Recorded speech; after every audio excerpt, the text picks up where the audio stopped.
a good disability support worker needs to be educated.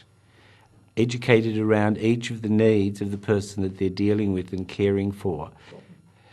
Attitude is extremely important, but also something that's very hard to define. The attitude of somebody coming into my home needs to be respectful, needs to be a listener, somebody who's going to hear and make sure that my needs are going to be met, but also with a mutual respect. I need to also respect the worker that's there. I need to be able to make sure that their attitude is going to meet my needs. So a smile, a good sense of humour, and being able to hear what is needed and not to be disturbed by some of the ugly things that might happen, because they're all just part of the care worker's needs. Yeah, I think support workers should maybe, like if someone's coming around to see somebody who they're not sure, who doesn't talk much English, maybe they should have somebody, maybe either their family member who talks English, or bring somebody along, who can translate to them, so it'll be easier for them to sort of, ask them what they need and what they want. Some of the Muslim people, they are, how they're covered up. I think a lot of people need to understand that, because I know some people say, why are they doing it? They don't need to do it because they're in Australia or whatever. But if they're brought up that way and that's their culture, they have to follow it. I think it's easier for us to understand because we've come from a country like that, So I think maybe they need to be a bit more sympathizing.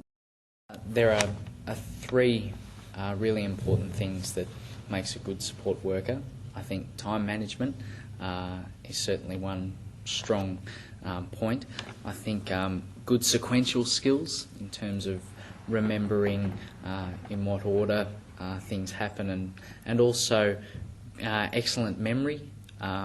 Obviously, every time they come along to help me out with either my work or my care, I don't want to have to keep telling them every 5 minutes, what's the next thing to do, and so that that's not going to be the same thing that happens either the next day or the next week. In terms of attitude, I think being enthusiastic and interested in what they're doing, and also feel that the job that they are doing is actually valued by me, and that they feel like they're doing an important job. They need to know about the type of disability of the person that they're working with, a good sound knowledge of that. So they have to be flexible in terms of being able to stop and start, or just waiting for a little bit while something happens. So I think those are the things that, especially around the home, to try and make it as natural as possible. I think it's really important that the support workers understand the laws and the government standards in disability, in that it protects themselves and it helps them with their work ethics, their work practices, helps them understand occupational health and safety issues. It helps protect me, and also protects the organisation that they work for.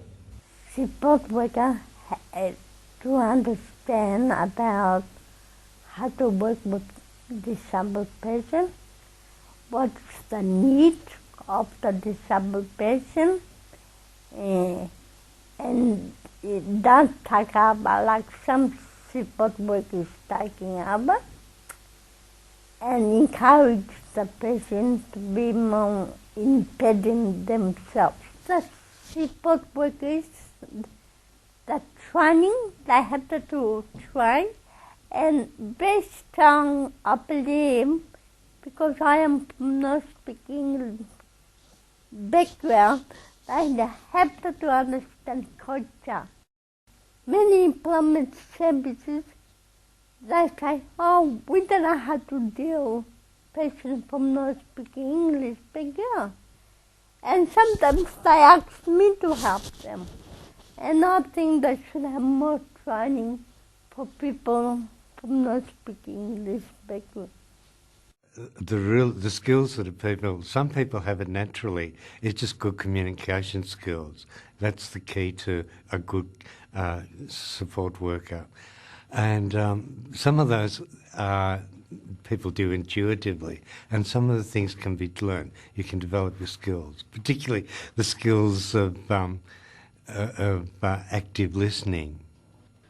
Well, when trying to communicate to me and trying to talk big query to me, because I'm deaf and I've been hearing aid all the time, and I'm trying to listen to the dark all the time.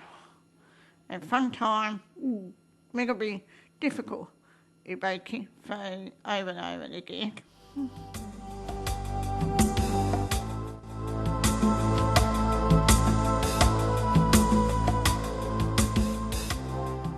He didn't do anything. He didn't even help me in the kitchen. I did it all by myself. I could have got burnt. I could have got, thing wrong with me.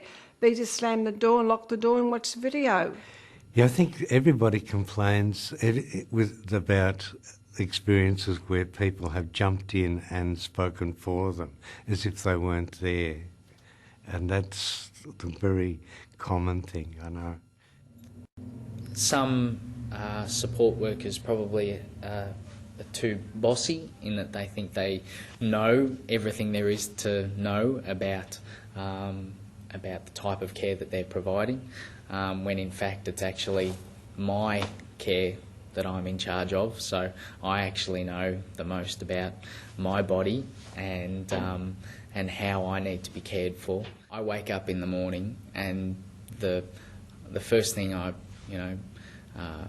don't want to hear about is the fact that I have a disability. I'd like to wake up in the morning and just feel like a normal person, because I know that the next thing that's going to happen is either a hoist gets rolled in or a commode or something like that. Well, swearing sometimes. When the agency was there, they swear a lot and they growl at us, and we all get really upset and upset about it.